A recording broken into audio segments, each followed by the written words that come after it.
Et on vous apprend que la mythologie égyptienne est apparue longtemps, bien avant la mythologie grecque. Ça, c'est logique. On n'a pas besoin de sortir d'Alva, de Saint-Cyr, d'avoir une licence en chimie pour comprendre cela, que l'Égypte a existé bien longtemps avant la Grèce antique. Et aussi, on faisait déjà allusion au panthéon égyptien, aux divinités égyptiennes, bien longtemps avant les dieux grecs.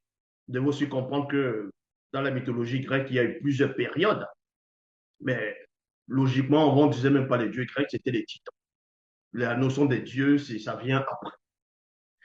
Bon, et on vous apprend aussi que son origine, en gros, l'origine de la mythologie égyptienne, remonte, d'autres diront que remonte à 400, non, à 4000 ans avant JC, donc avant Jésus. Il est bien normal que on va retrouver les similitudes du christianisme dans sous la personne de Yoshua Mashiach sur Osiris, Horus, Isis, ainsi de suite.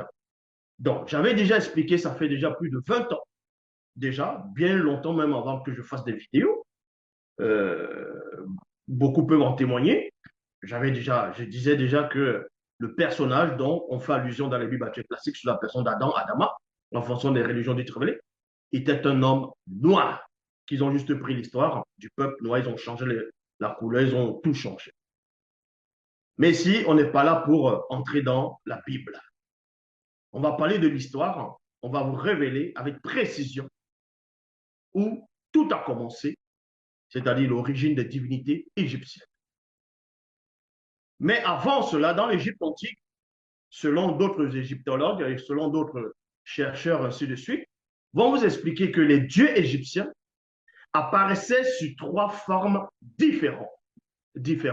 Donc, les dieux égyptiens plutôt, les dieux apparaissaient sous différentes formes. Donc, c'était sous trois formes.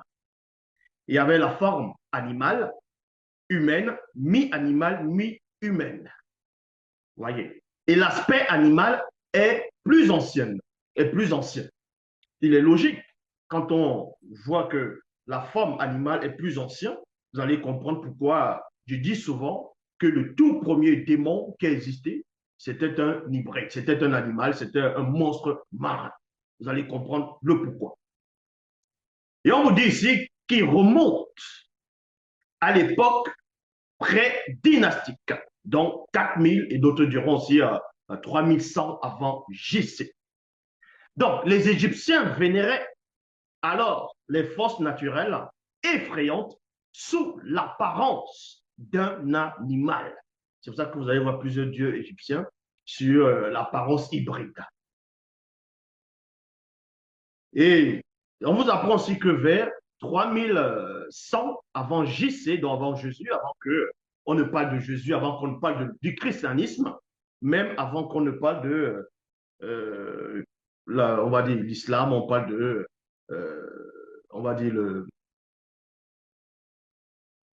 judaïsme et aussi les divinités grecques, tout ça là, bien avant, on parlait déjà des dieux égyptiens.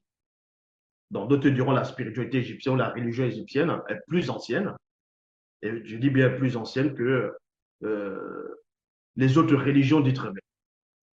Donc, il est logique qu'ils ont pris l'histoire, une partie de l'Égypte, pour inventer les religions. On va aussi vous démontrer que dans la religion égyptienne ou bien dans la spiritualité égyptienne, aussi, ils ont pris d'autres divinités, ils ont pris l'histoire d'un autre peuple aussi. On va aller plus en profondeur. Donc, on vous apprend ici que vers 3100 avant JC, alors que se produit l'unification de l'Égypte, ses habitants prennent conscience de leur pouvoir. Ils ont désormais de plus en plus confiance dans l'homme. Cela les incite à donner une forme humaine à leur Dieu.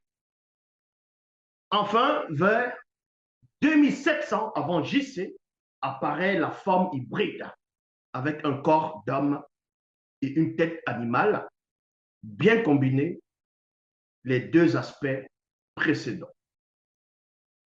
Là, c'était l'introduction C'était le résumé que beaucoup vont donner, des chercheurs, certains égyptologues, certains voilà, qui vont un peu apprendre l'histoire. D'autres vont donner certaines dates.